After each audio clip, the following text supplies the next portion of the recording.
Yeah, well, I worked out coach is not a popularity contest, so if you want to be popular, you'll get found out pretty quick. So, whether they're the right choices, we'll find out on Sunday. But between myself and the coaching staff, I promoted every player that's here, and they backed me on all those that I called out. So I feel in this circumstances, this situation, I think I am really comfortable with this footy team.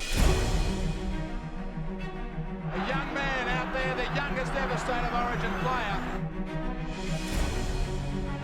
Fittler's going to score! Fittler will score! James Tedesco appropriately puts it over the line in front of the sea of Blues.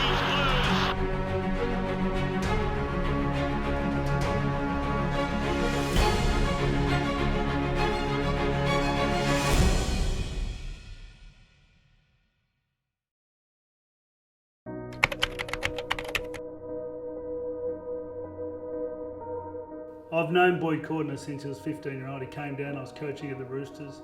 And at the age of 16, I actually gave him an opportunity in a trial match against Parramatta. You're only 19, we talk about young kids. Do you feel young? Not at the moment. I've sort of been used to it my whole life. Which is quite incredible. And from that moment, he just had these leadership qualities that just stood out at that age. There's a specific time during the Origin this year where we came off getting beat after the first game. The Roosters had to go to the Penrith and play on a Saturday night. They got beat. The Roosters club were trying to rest Boyd because his knee was playing up a little bit. But because they got beat, they were playing Canterbury the following week. He said, no, I am playing. Went and played against Canterbury, had a blinder against Canterbury. They won that game and they came into game 2. And when I went for my job, the thing that I said, I need my players to put their club first. They need to be great club players to be great Origin players. And Boyd Cordner shows that every time he plays. When you see that last try and James Tedesco puts the ball down in the corner, not many people know who played the ball. But with 40 seconds to go, it was the captain Boyd Cordner who hit the ball up, got a good play of the ball, and everything come from that. He's doing all the tough stuff while some of the other players are taking a lot of the glory, but he's first picked, and while he's first picked, he'll always be captain of my team. The other great quality of Boyd Cordner and why he is such a great leader, it's what he does off the field. In the summer, we went up to Taree where the bushfires had destroyed his old town, and he was up there giving back. And also leading into Game 3, there was a family who lost some lives up in the Hunter Valley, and Boyd Cordner had all the players sell their jerseys after the game. They raised about $50,000 for the family. So, when you got a bloke like that leading your team, you can't go too far wrong.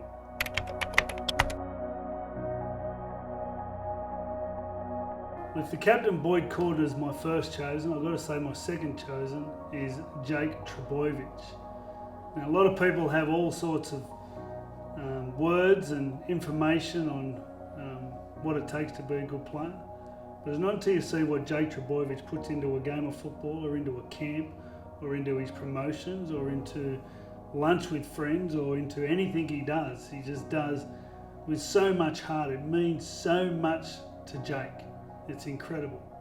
Now, while he's out there, he plays so tough, but you can tell he's constantly thinking about players around him and how he can help other players, whether he's dishing the ball to them or pushing them away so he can make a tackle. But everything about Jake Trbojevic is character, and that's why he'll always be in my teams.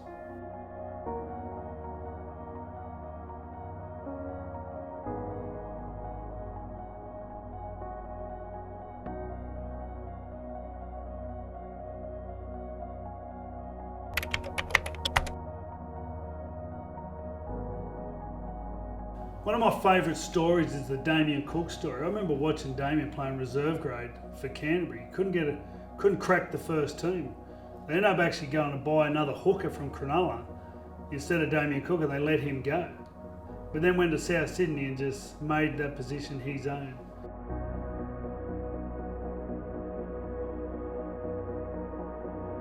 Everyone's known Damien Cook for his speed.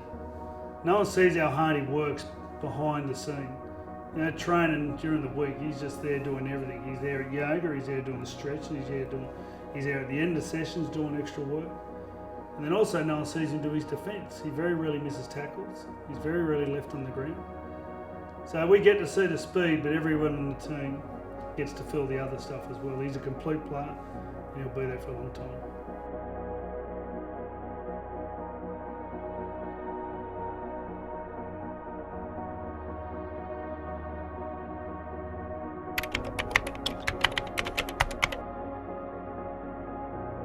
Paul Vaughan got his opportunity through the Dragons doing so well at the start of 2018. I love the way he plays. He's like a 5'8" in the middle of the field. While most front rowers are thinking head up, he's thinking line break. And other players are thinking tip on, he's thinking try. And you can see that in the Origin game, the last one, where we sort of really couldn't find a way through, but it came down to a front rower just reaching out and just knowing how to score a try.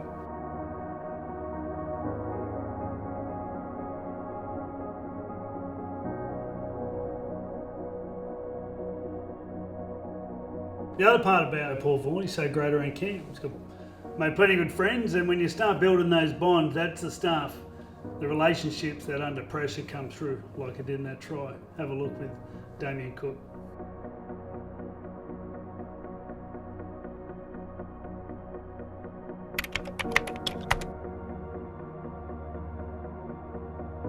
Had the pleasure of coaching Cam Murray also through the New South Wales Pathways. He's our captain of our 18s, and the great players always bring something else to the game.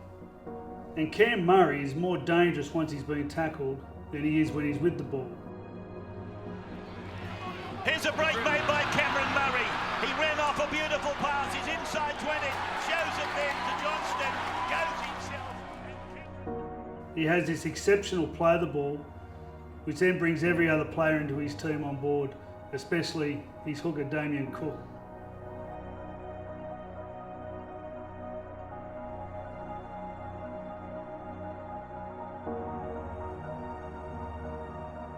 One of the things I spoke to Cam about when he was a young bloke was his body language, and how when coaches look down, you like to see players that always look fresh regardless of whether they're tired. And that's something Cam he's worked on in his short career up to date. There was a time where there was a decision to be made who to bring off, but I just had this faith and trust in Cam Murray, and when I looked down, he looked like he could do what was going to be asked.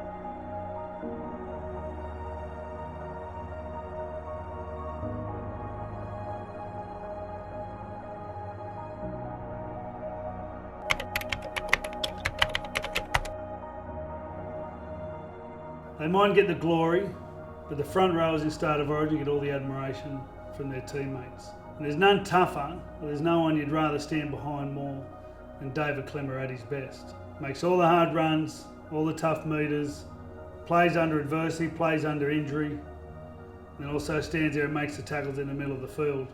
On his day, when he's staring you down, I wouldn't want to be on the receiving end.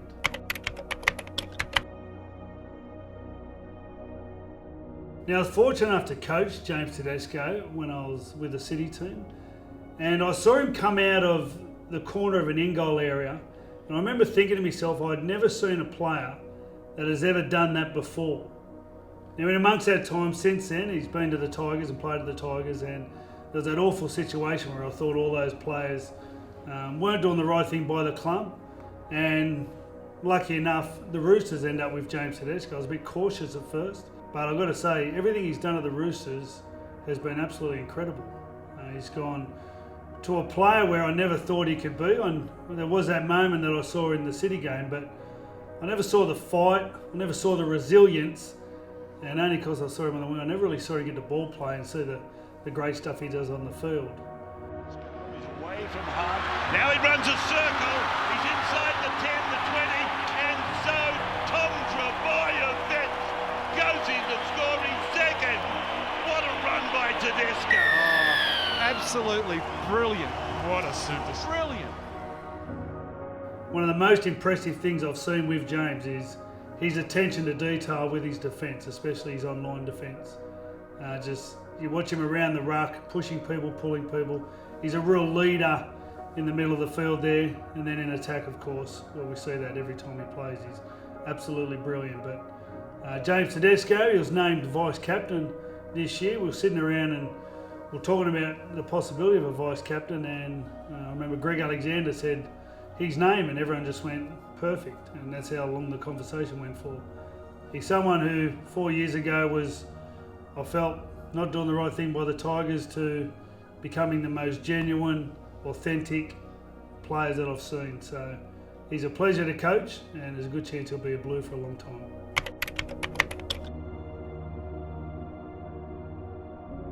I've known, coached, watched and admired Mitchell Pearce for a long time now, and to watch his start of Origin career has been a real tragedy. The fact that they've had so many opportunities but couldn't quite get there.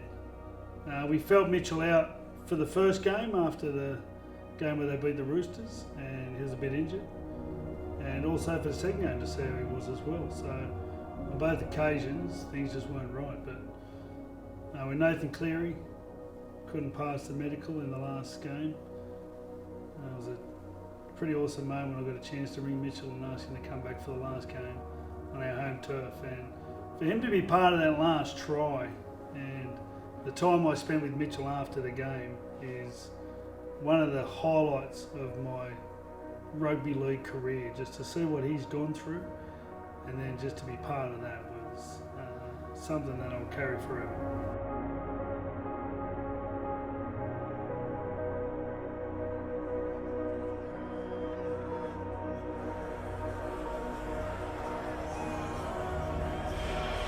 The Blues celebrating success in Sydney, and 82,565 fans doing so along with them. They were here to witness history tonight.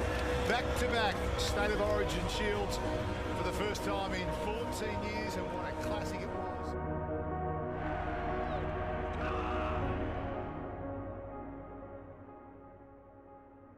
Well, there you have it. It wasn't a State of Origin game, but that's why we pick State of Origin players. A lot of it's built on character and trust, and at the moment, the Blues, we have a lot to pick from. So hopefully see you in November. Hopefully you'll be sitting in the crowd, and I'm sure it'll be a Blues victory.